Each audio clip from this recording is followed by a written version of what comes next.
नमस्कार दोस्तों, वाईफाई श्री राम में आपका एक बार फिर से स्वागत है। आज हम भक्ति आंदोलन के बारे में चर्चा करेंगे। पिछले वीडियो में सूफी आंदोलन के बारे में पढ़ा था हमने, और दूसरा एक टॉपिक है भक्ति आंदोलन। ये भी इतना ही महत्वपूर्ण है परीक्षा की दृष्टि से जितना सूफी से भी ज़्यादा महत्वपूर्ण है। भक्ति आंदोलन क्या था, भक्ति आंदोलन की परंपरा कब से शुरू होती है और ये किस प्रकार से भारत में फैला, इसके बारे में हम अध्ययन करेंगे। देखो, भक्ति जो शब्द है,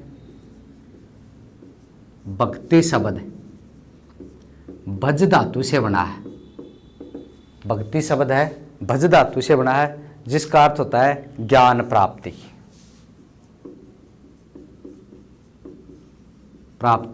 या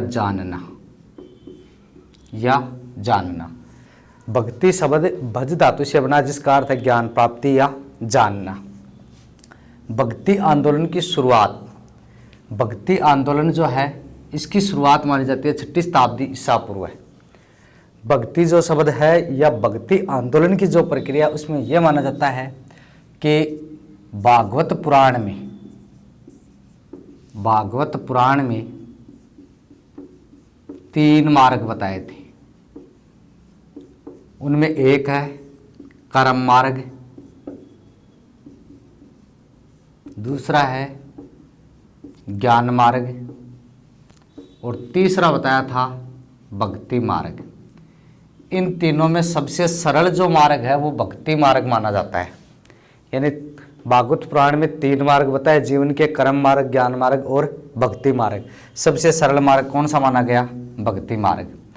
जिस प्रकार से भारत में इस्लाम धर्म का प्रचार किया जा रहा था और इस्लाम धर्म के लोग एकेश्वरवाद पर बल दे रहे थे, उसी प्रकार से भारतीय लोगों ने भक्ति पर बल देकर और लोगों को एक जगह और उनमें आत्म भावना जगाने का कार्य प्रारंभ किया। अगर हम बात करें कि भक्ति आंदोलन की शुरुआत कहाँ से होती है, तो भक्ति आंदोलन की शुरुआत होती है सर्वप्रथम दक्षिण भारत से। भक्ति आंदोलन की शुरुआत कहाँ से हुई? दक्षिण भारत से। लेकिन शुरुआत तो दक्षिण भारत से होती है, इसका उल्लेख कहाँ पर मिलता है? तो भक्ति आंदोलन का जो प्रथम उल्लेख है, यानी भक्ति शब्द का प्रथम उल्लेख श्वेताश्वर उपनिषद में मिलता है। प्रथम उल्लेख किसमें मिलता है? श्वेताश्वर उपनिषद में मिलता है। यानी भक्ति शब्द का प्रथम उल्लेख मिलता है श्वेताश्वर उपनिषद में।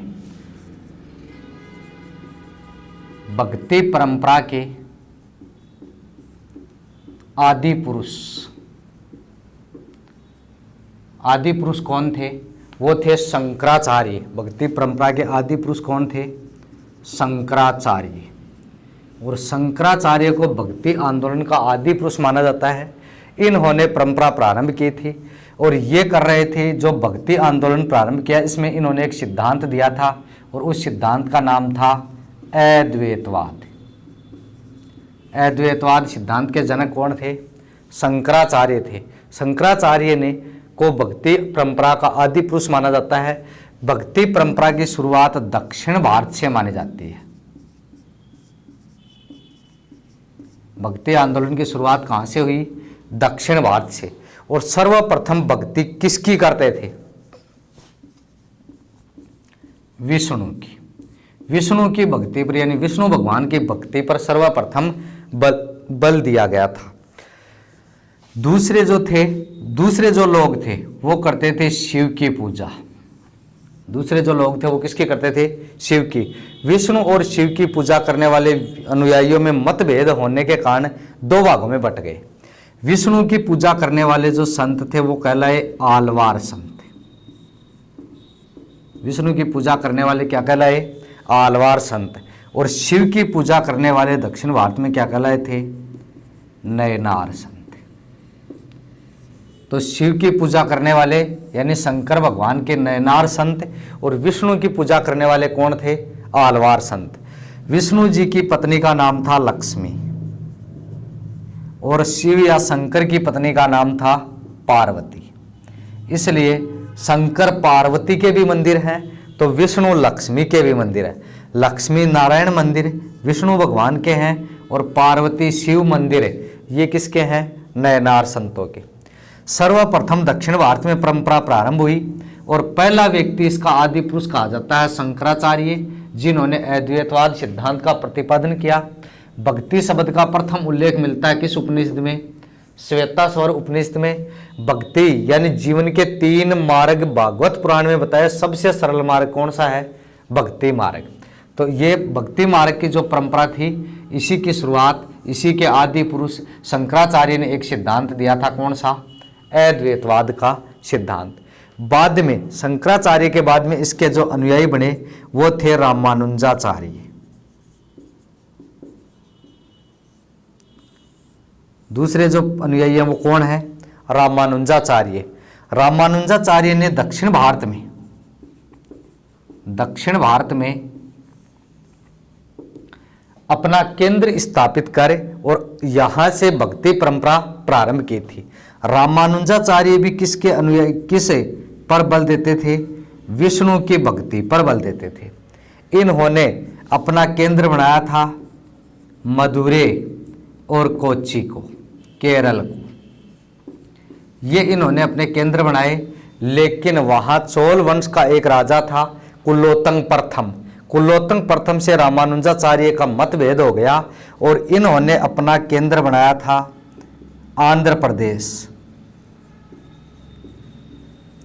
आंध्र प्रदेश के तिरुपति को। इन्होंने अपने भक्ति आंदोलन का केंद्र बनाया। कुलोत्तंग प्रथम जो शासक था, चोल वंश का राजा, वो शैव धर्म का अनुयायी, यानी शंकर की पूजा करता था, ये विष्णु की पूजा करता था। दोनों के बीच में मतभेद हुआ, इसलिए रामानुजाचार्य अपने कोच्चि क्षेत्र को छोड़कर चले गए। कहाँ पर? आंध्र प्रदेश में। तो इन्होंने आंध्र प्रदेश में भक्ति आंदोलन पर बल दिया। किसकी पूजा करते थे? विष्णु भगवान की पूजा करते थे। रामानुजाचार्य भक्ति आंदोलन के जनक माने जाते हैं। आदि पुरुष तो कौन है? शंकराचार्य। और भक्ति आंदोलन के जनक कौन थे? रामानुजाचार्य माने जाते हैं। अब इन रामानुजाचार्य से लेकर जो भक्ति संत हुए उनके बारे में हमें अध्ययन करना है। देखो, जो भक्ति आंदोलन के जनक थे उनमें जनक माना जाता है रामानुजाचार्य को। रामानुजाचार्य एक विशिष्ट व्यक्ति था और जो विशिष्ट व्यक्ति होता है उसका महत्वपूर्ण योगदान होता है। भक्ति आंदोलन की परंपरा में पहला व्यक्ति है कौन?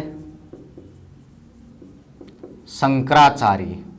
और शंकराचार्य ने एक सिद्धांत का प्रतिपादन किया था, उसका नाम क्या था? अद्वैतवाद। और इसे भक्ति आंदोलन का क्या माना जाता है? आदि पुरुष माना जाता है। भक्ति आंदोलन का आदि पुरुष माना जाता है किसको? शंकराचार्य। दूसरे जो है अनुयायी, उनका नाम क्या है? रामानुजाचार्य। रामानुजाचार्य ने एक सिद्धांत दिया था, जनक माना जाता है। जनक था, विशिष्ट व्यक्ति था, और सिद्धांत का नाम ही क्या है? विशिष्ट द्वैतावाद। विशिष्ट द्वैतावाद नामक सिद्धांत का जन्मदाता है कौन? रामानुजाचार्य। इन्होंने एक ग्रंथ भी लिखा था। रामानुजाचार्य ने एक ग्रंथ लिखा था, श्री संप्रदाय। कौन सा ग्रंथ लिखा था? श्री संप्रदाय नामक ग्रंथ की रचना भी की थी। किसने? रामानुजाचार्य ने। रामानुजाचार्य ने दक्षिण भारत में अपना केंद्र बनाया था, कौन सा? आंध्र प्रदेश का तिरुपति। आंध्र प्रदेश का तिरुपति रामानुजाचार्य का दक्षिण भारत का केंद्र था। जबकि पहले, यानी ये तो इनका बाद का केंद्र है, जबकि इनका प्रथम केंद्र केरल में था। लेकिन केरल का शासक कौन था? चोल वंश का राजा था, और राजा का नाम क्या था? कुलोत्तुंग प्रथम। ये किस धर्म का अनुयायी था? शिव का उपासक था, इसलिए इनको बोलते थे शैव अनुयायी। और शैव अनुयायियों को दक्षिण भारत में क्या कहा जाता था? नयनार। जबकि रामानुजाचार्य किसकी भक्ति पर बल देता था? विष्णु भगवान की भक्ति पर। इसलिए विष्णु अनुयायी क्या कहलाते थे? आलवार। तो नयनार शिव, आलवार विष्णु। विष्णु का उपासक था रामानुजाचार्य। सिद्धांत का नाम है विशिष्ट द्वैतवाद। ग्रंथ लिखा था श्री संप्रदाय। आंध्र प्रदेश का तिरुपति इनका प्रमुख केंद्र था। बाद में इसी केंद्र पर ये रहते हैं। जबकि इनका प्रथम केंद्र कौन सा था? केरल था। इनका प्रथम केंद्र कोच्चि। चोल वंश के राजा कुलोत्तंग प्रथम से मतभेद होने के कारण इन्होंने छोड़कर आंध्र प्रदेश को बना लिया था। इस रामानुजाचार्य का एक शिष्य बनता है जिसका नाम है रामानंद। रामानुजाचार्य का शिष्य कौन था? और रामानंद। और रामानंद पहला व्यक्ति है, रामानंद प्रथम व्यक्ति है जो दक्षिण भारत से भक्ति लेकर और उत्तर भारत में आया था। कहां पर आता है? उत्तर भारत में। दक्षिण भारत से भक्ति लेकर उत्तर भारत आने वाला अनुयायी कौन है? रामानंद। इसलिए देखो, ये तो है दक्षिण भारत का जनक। दक्षिण भारत में भक्ति आंदोलन का जनक,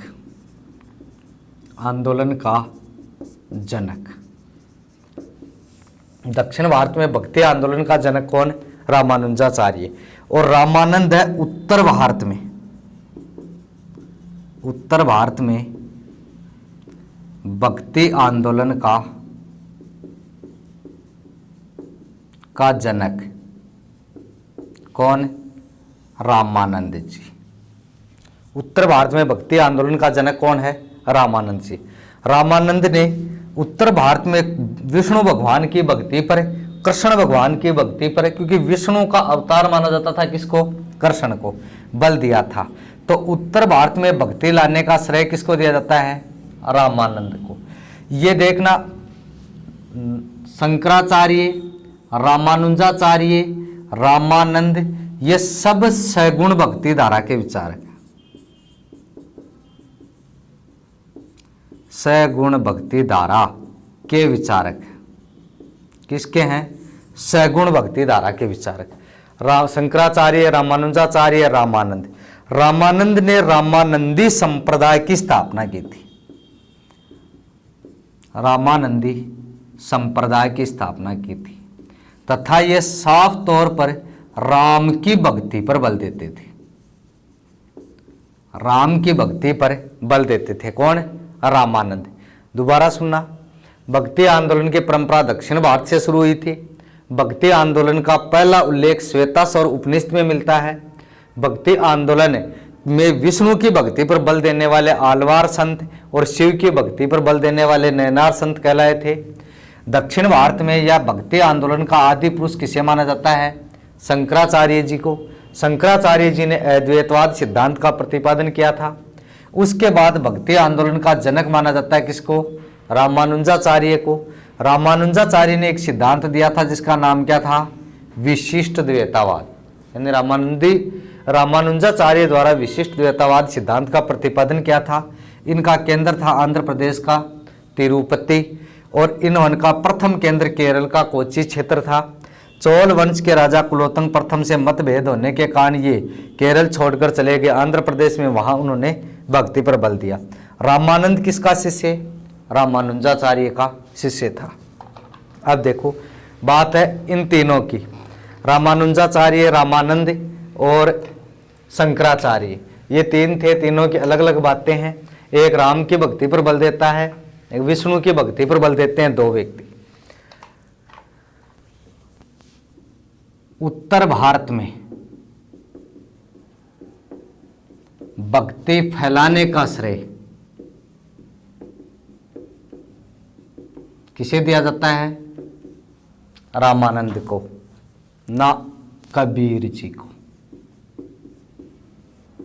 उत्तर भारत में भक्ति फैलाने का श्रेय कबीर जी को और उत्तर भारत में भक्ति का जन्मदाता, उत्तर भारत में भक्ति लाने का श्रेय रामानंद को। इसीलिए पहले लिखा है उत्तर भारत में भक्ति फैलाता है सबसे ज्यादा कौन? कबीर जी। और लेकर कौन आता है? रामानंद। रामानंद सगुण भक्ति धारा का प्रवर्तक था, जबकि कबीर जी इसका शिष्य बिना ये निर्गुण भक्ति धारा का प्रवर्तक था। कबीर जी किसका था? निर्गुण भक्ति धारा का विचारक, और रामानंद सगुण भक्ति धारा का प्रवर्तक था। रामानंद के बाद इनके शिष्य हुए बहुत सारे। रामानंद जी के शिष्य कौन कौन थे उनकी बात, उनसे पहले हम 3 और भक्ति आंदोलन के प्रमुख जनक व्यक्ति हैं उनकी बात करेंगे। देखो, सबसे पहले रामानुजाचार्य की बात की।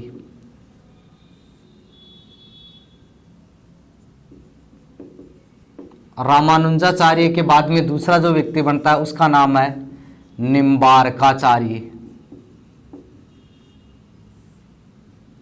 और तीसरा जो व्यक्ति बनता है उसका नाम है वल्लभाचार्य, और चौथा जो व्यक्ति बनता है उसका नाम है माधवाचार्य।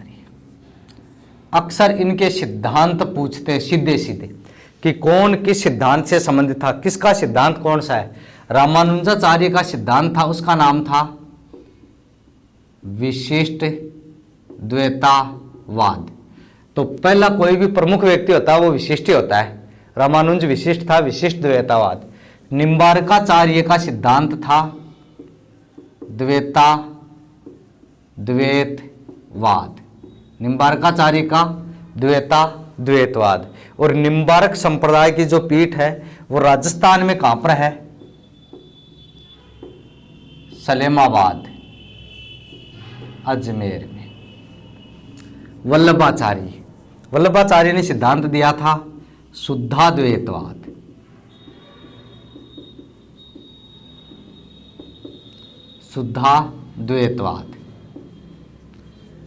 और माधवाचार्य का सिद्धांत था द्वैतवाद। माधवाचार्य का सिद्धांत कौन सा था? द्वैतवाद। यह विशिष्ट व्यक्ति था इसलिए विशिष्ट द्वैतवाद। इसमें निम्बारकाचार्य 2 बार आ रहा है, 2 बार मात्रा है। द्वैतवाद। वल्लभाचार्य शुद्ध अद्वैतवाद, और माधवाचार्य का था द्वैतवाद। ये इनके प्रमुख सिद्धांत थे, इनके ग्रंथ और हैं। और इनके बाद हम पढ़ेंगे रामानंद के अनुयायी, रामानंद के शिष्य, क्योंकि उत्तर भारत में प्रमुख व्यक्ति कौन था? रामानंद ही था। ठीक है दोस्तों, अगले वीडियो में हम इसके आगे से चर्चा करेंगे रामानंद के अनुयायी के बारे में। लेकिन ये कि 2 इलेक्शन होना चाहिए। डेट पहला स्टेप है 1:30 बजे तक, दूसरा स्टेप 3 बजे तक, फिर 4:30-5 बजे तक, फिर रात की 11 बजे देखने की बात। चलो बाद में हो गया। वीणा पाणी की अनुकंपा से संकल्प करते हैं कि कठिन परिश्रम उत्कृष्ट लगन समन्वय व पूर्ण आत्मविश्वास के योग से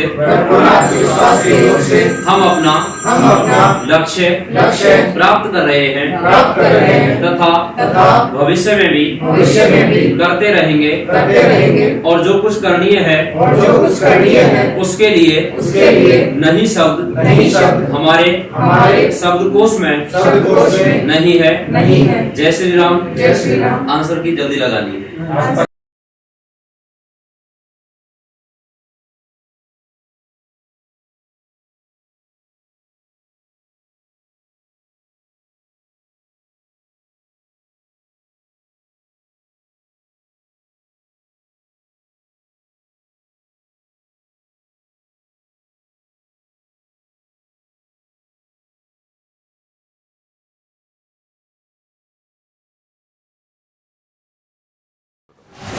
आज का ये बहुत बड़ी सफलता का दिन RS प्रॉपर। Thank you. पहला प्लान शानदार तालियां लोगों से पकड़ा, उस पानी में डालना जबरदस्त। उसका सांस घुटने लगा, वो ऊपर उठना चाह रहा था, गुरु ने वो जोर से दबा दिया। उसने पूरा जोर लगा दिया, और जब 1-2 मिनट तक उसको दबाए रखा, और बिल्कुल जब लगा कि अब भी दबाए रखा तो ये मर जाएगा, तब उसको छोड़ा। वो जब बाहर वापिस आया तो उसने कहा गुरुजी ये आपने क्या किया? मैं तो क्या पूछ रहा था और आप तो उल्टा मेरे को मारने चले। तो गुरु ने कहा कि बिल्कुल लास्ट में आपको कैसा महसूस हो रहा था? जब कि एक एक सांस के लिए मेरा ये हो रहा था कि पूरी जान लगा लो, किसी तरह से बाहर निकल जाओ। तो उसने कहा कि वो जो फीलिंग आपको उस वक्त हो रही थी, वो फीलिंग अगर आप अपने किसी भी चीज को जो आप अचीव करना चाहते हो, वो फीलिंग, वो एफर्ट, वो आप उसमें लगाओगे, वो शिद्दत है। और वो शिद्दत अगर आप पैदा कर लेते हो अपने लक्ष्य के प्रति, तो मैं नहीं समझता कि लक्ष्य आपसे, आप क्यों नहीं लक्ष्य हासिल कर सकते।